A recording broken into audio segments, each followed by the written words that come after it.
Hello there, welcome back to A Nourished Life and Home. My name is Amanda. I am a stay-at-home homeschooling mom of 4. Join me as I take you along for a summer morning.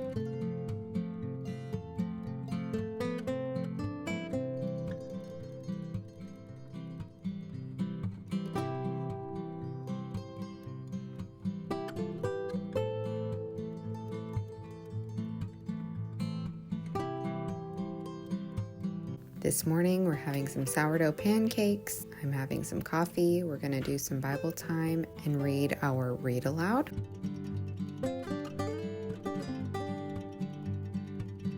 After that, the kids went to go play outside. It is sunny today, and I'm just making a list of the things that I want to prep to set us up for a successful week.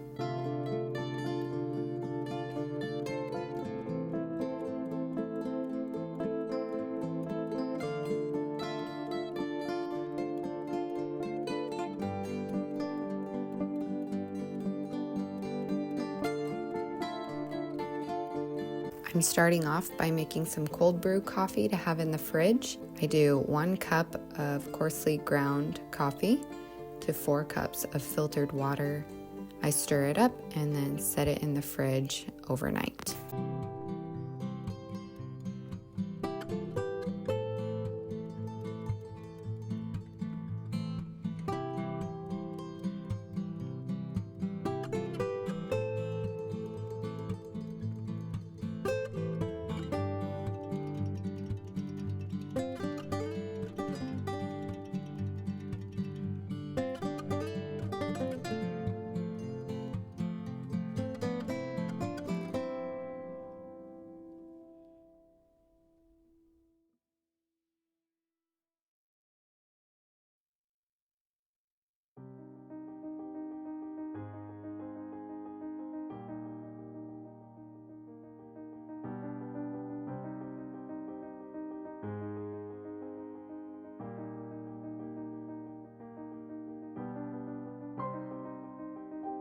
Next, I'm going to be making some apple chips.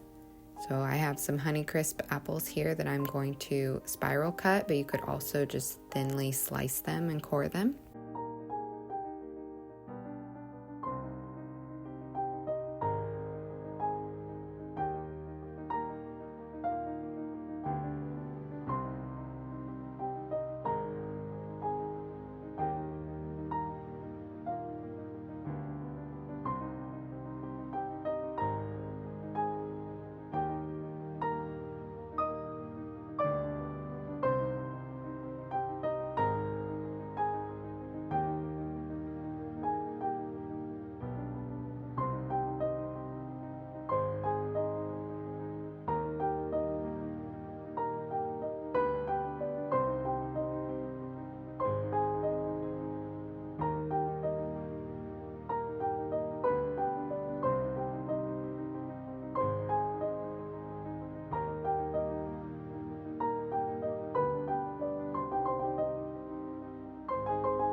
I sprinkled a tablespoon of cinnamon and 1 teaspoon of coconut sugar on top.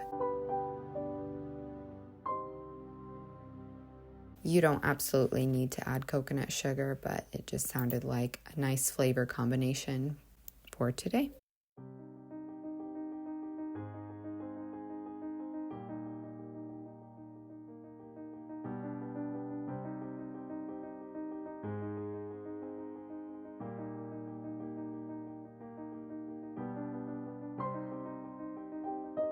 I'm going to bake them at 250 degrees for 3 hours.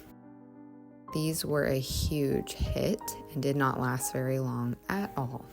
We will definitely be making these again.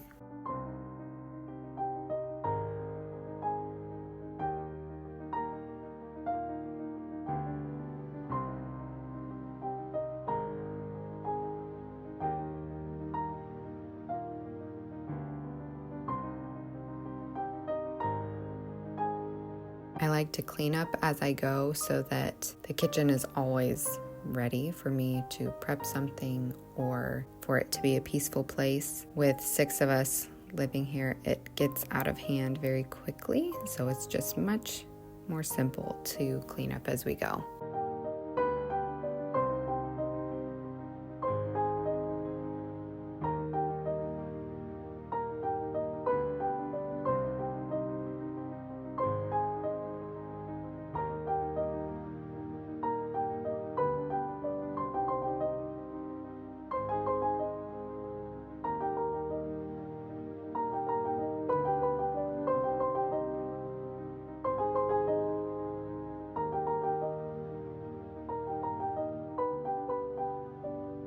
While those are in the oven, I decided to go outside for a bit and get some reading in. Little 10-minute chunks throughout my day are great opportunities to get some reading in, work on a project that I've been working on, or just take some time to feed my brain and nourish myself.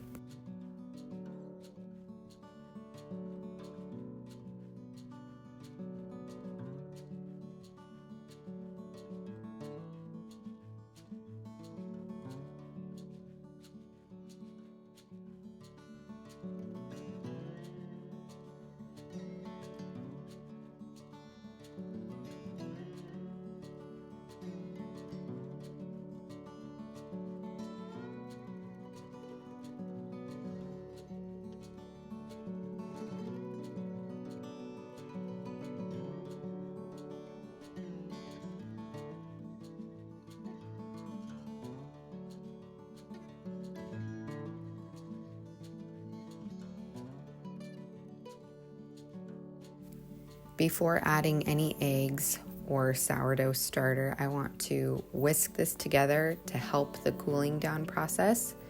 If you add any sourdough starter or eggs to anything that is warm, that can kill the yeasts in the sourdough starter or cook the eggs, and we don't want either of those things to happen. Then I'm going to add in my sourdough starter and 2 eggs.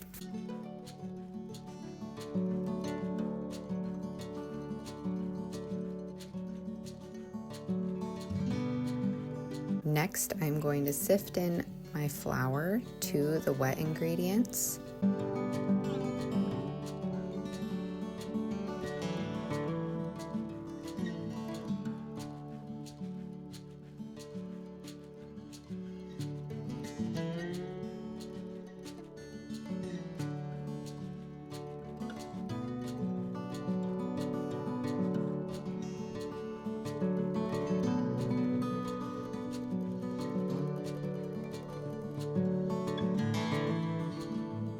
Then I'm going to put on the bowl cover and stick it in the fridge for a long fermentation overnight. By long fermenting sourdough, it really helps to break down the components of the grain that are hard to digest. Those are called phytates. It also helps to make the carbohydrate more digestible and also have a lower glycemic index. I included some of that information in the blog post within this recipe down below. The next day, I'm going to remove the cookie dough from the fridge. I recommend letting it sit out for about 10 minutes to soften a little bit. Then you are going to add in your baking soda and mix that really well together. Then I'm adding in my chocolate chips. I think my children have a radar for when mom is using chocolate chips. I'm going to bake these at 350 for 10 minutes.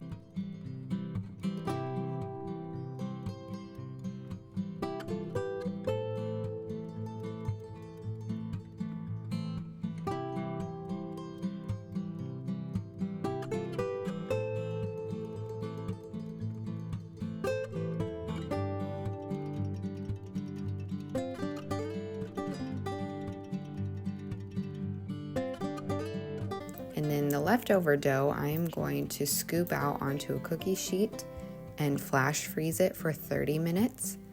Then I'm going to store it in a Ziploc, label it, and then I have cookie dough that I can pull out whenever we're having guests or whenever we would like a few cookies.